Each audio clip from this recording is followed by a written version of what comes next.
اعوذ باللہ من الشیطان الرجیم بسم اللہ الرحمن الرحیم۔ ابو طالب بنی ہاشم اور بنی مطلب کو جمع کرتے ہیں۔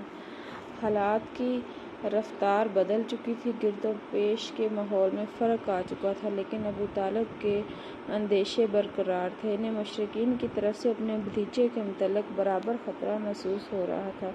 وہ پچھلے واقعات پر برابر غور کر رہے تھے۔ مشرکین نے انہیں مقابلہ آرائی کی دھمکی دی تھی، پھر ان کے بھتیجے کو عمارہ بن ولید کے عوض حاصل کر کے قتل کرنے کے لیے سودے بازی کی کوشش کی تھی۔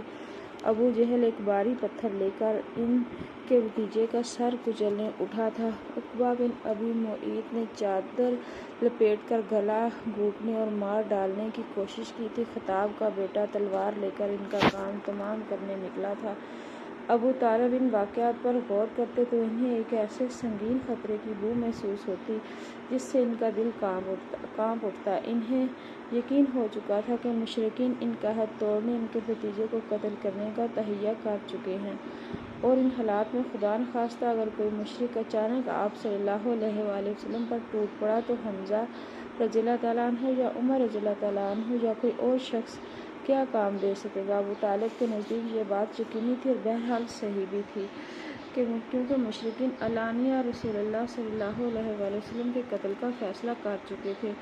اور ان کے اسی فیصلے کی طرف اللہ تعالیٰ کے اس قول میں اشارہ ہے، اگر انہوں نے ایک بات کا تہیہ کر رکھا ہے تو ہم بھی تہیہ کیے ہوئے ہیں۔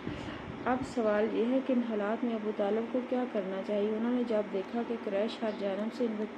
ان کے بھتیجے کی مخالفت پر تل پڑے ہیں تو انہوں نے اپنے جد اعلیٰ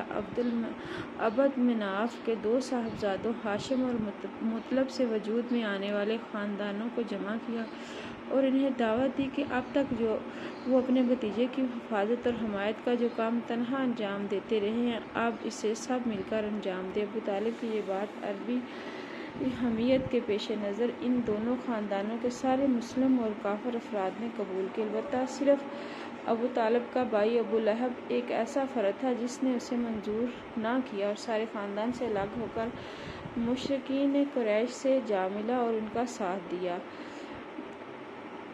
مکمل بائیکاٹ۔ صرف 4 ہفتے یا اس سے بھی کم مدت میں مشرکین کو 4 بڑے دھچکے لگ چکے تھے، یعنی حضرت حمزہ رضی اللہ تعالیٰ عنہ نے اسلام قبول کیا، پھر حضرت عمر رضی اللہ تعالیٰ عنہ مسلمان ہوئے، پھر محمد صلی اللہ علیہ وآلہ وسلم نے ان کی پیشکش یا سودے بازی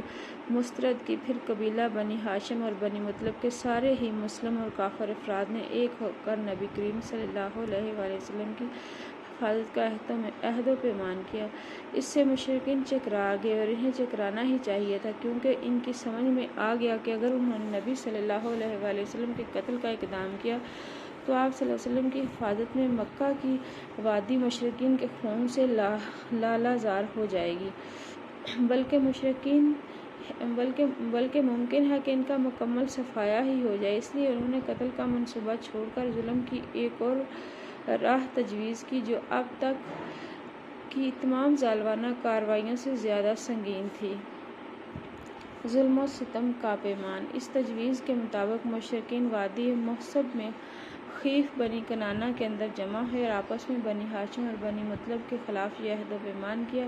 کہ نہ ان سے شادی بیاہ کریں گے، نہ خرید و فروخت کریں گے، نہ ان کے ساتھ اٹھے بیٹھیں گے، نہ ان سے میل جول رکھیں گے، نہ ان کے گھروں میں جائیں گے،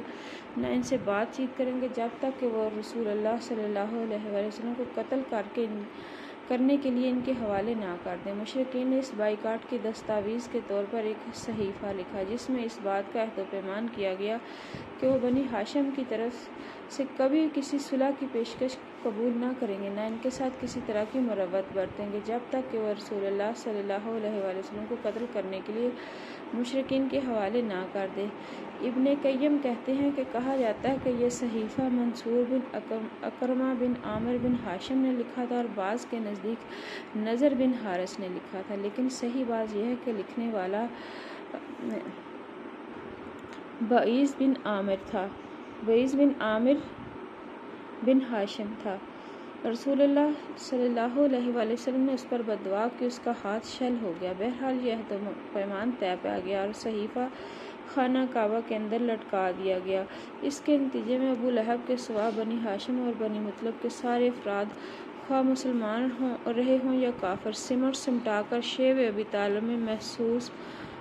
محبوس ہو گئے۔ یہ نبی صلی اللہ علیہ وآلہ وسلم کے بعثت کے 7ویں سال محرم کی چاند رات کا واقعہ ہے۔